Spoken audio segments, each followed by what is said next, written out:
Queridos hermanos, soy el Padre Diácono Ángel Palacios y el día de hoy quisiera hablarles de la diferencia entre la Iglesia Ortodoxa, la Iglesia Católica Romana y las congregaciones protestantes. Imagínense un automóvil que está completo y de pronto le van quitando, por ejemplo, la mitad, se queda nada más, en lugar de tener dos ejes, se quedan con un eje. Y todavía le quitan otra parte más, le quitan la cajuela. ¿Qué queda? Pues no queda nada, ¿verdad? Si yo les dijera, vengan en mi auto vamos a dar la vuelta con él, pues fácilmente ustedes me dirían, eso que tienes ahí no va a caminar. De la misma manera, cuando nosotros vemos el templo, como está hecho, y comparamos un templo ortodoxo que tiene fácilmente ya unos 1600 años en su diseño y todavía más, miles de años pensando, si hablamos de la costumbre hebrea, de la orientación hacia el oriente, del tipo de ornamentación, etcétera, que debe tener. Y sobre todo en el tiempo del Señor Jesús, que fue cuando realmente se funda la nueva Israel, la nueva iglesia ortodoxa de inicio, pues nos vamos dando cuenta cómo en su momento la iglesia romana decide innovar y comienza, entre otras cosas, afirmando contra la Sagrada Escritura que el Espíritu Santo procede del Padre y del Hijo. Con eso entra desafortunadamente en un desacuerdo gravísimo con la Santa Iglesia Ortodoxa y prefieren ellos irse por su lado, separándose de la verdadera iglesia que había sido fundada y que es fundada por Cristo. Al poco tiempo comienzan ellos a aumentar la forma de sus tiaras y de la mitra, y llega a la aberración del Papa de hablar de una mitra de 3 niveles, que todavía sigue estando ahí, con joyas y muy hermosa, pero que significa el poder absoluto en la tierra, en la cuestión espiritual, en la cuestión legal e inclusive poder en el cielo. Hasta allá llegan a pensar estos que pueden hacer esto.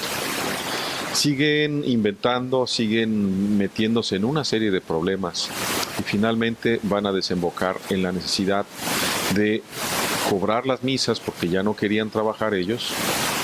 Me refiero a los sacerdotes. Se olvidaron también de San Pablo, que dice: yo trabajo con mis propias manos para sostenerme y para dar. Cosa que en la iglesia ortodoxa sigue funcionando igual.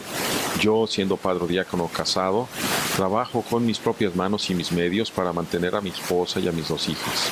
La misma cuestión con muchos de mis hermanos en el presbiterio, que son presbíteros, que trabajan también para mantener honradamente a sus familias y que no tienen necesidad de sacar el dinero de la iglesia.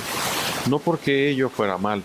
Si alguien trabaja 40 horas a la semana y si la iglesia le puede pagar, excelente, pero que las trabaje, no que sea solamente una simulación. Ninguno de nosotros vamos a cobrar por celebrar una divina liturgia o alguna cuestión de esas. Sin embargo, en Roma comenzó a suceder esto, a cobrar por los sacramentos, situación que todavía hasta la fecha se sigue dando.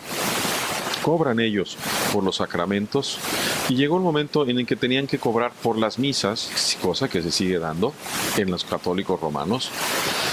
Y comenzaron a pensar que era mejor ir recortando la divina liturgia que tener que tardarse 1 hora y media, como nos tardamos nosotros, en hacer toda la divina liturgia. De forma tal que la fueron cortando, y provocaron ellos también en su momento, en el año 1519, con el previo invento del purgatorio, como necesidad para poder vender indulgencias, que se siguen vendiendo hasta la fecha, provocan la protesta primero de Calvino y después del padre Agustino Martín Lutero, un reverendo presbítero de la iglesia romana que protesta por la venta de las indulgencias y que, al ser atacado duramente por la jerarquía, especialmente por el papa de su tiempo, y querer ser secuestrado para ser asesinado, comienza entonces ya en un plan enojado a protestar por otra serie de cosas. Y de ahí nacen las iglesias protestantes. Hoy por hoy me da una tremenda tristeza ver el hambre y la sed que tiene el pueblo de Dios, esparcido por todo el mundo, y con unas cuantas palabras que un pastor les dirija de la Sagrada Escritura se conforman con brincar y hacer manos y gritar y pensar que Dios les va a perdonar. Todos esos son precisamente símbolos y significados, signos de esa hambre del pueblo de Dios y de la insatisfacción que tienen. Desafortunadamente, la Iglesia Ortodoxa ha ido creciendo poco a poco. Se quedó en un tiempo siendo atacada duramente por la Iglesia Romana, inclusive en partes de Europa. La Iglesia Romana llegó a enviar soldados a matar a los sacerdotes y a los ortodoxos. La Iglesia Ortodoxa quedó más como una iglesia étnica. Sin embargo, tenemos la grandísima bendición de que ciertamente la Iglesia Ortodoxa va creciendo poco a poco. Hoy mismo tenemos ya abierta esta misión ortodoxa en la ciudad de Tijuana y es para ti. Si tú eres un protestante, una persona, un cristiano que se ha alejado de la Iglesia Romana porque no te ha gustado lo que dice, si tú eres una persona, una mujer que fue previamente casado por la Iglesia Romana y que ahora eres rechazado, excomulgado, como tienen ellos de acuerdo al canon de derecho de la Iglesia, ven con nosotros.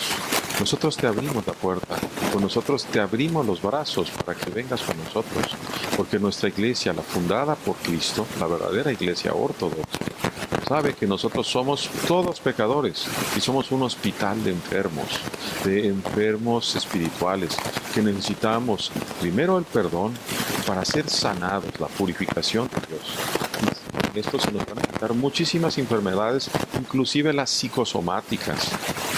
Y por otro lado, tenemos que ser iluminados, que es cuando nos vamos llenando ya verdaderamente del gozo de Dios, para llegar a ser santificados o deificados, como dice San Atanasio, aquel que también es considerado en la propia Iglesia de Roma una columna de nuestros padres apostólicos. Los romanos conservan las figuras y algunos de sus escritos. San Atanasio, San Basilio Magno, San Juan Crisóstomo. Nosotros, ortodoxos, tenemos casi 500 padres, precisamente apostólicos y padres de la Iglesia.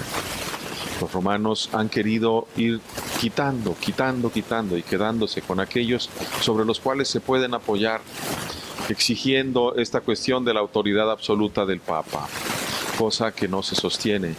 Porque ¿en qué evangelio dijo el Señor? Pedro va a ser la cabeza, mi vicario, mi representante y nadie más. En ninguno. Cuando en las dos ocasiones que se recogen en los evangelios, los discípulos discuten quién es el mayor, el Señor les dice claramente, eso no va a ser así entre ustedes. El que quiera ser el primero, que sea el último. El que quiera ser el que mande sobre todos, entonces que sea su esclavo. Es decir, ¿qué quiere decir? Que no hay un primero que mande sobre todos. Cada apóstol equivale a un patriarca, a un santo patriarca. Por eso las 5 sedes apostólicas, iguales en todo que Roma, que continúan siendo ya muchas más, nuestra Santa Iglesia Católica Apostólica Ortodoxa.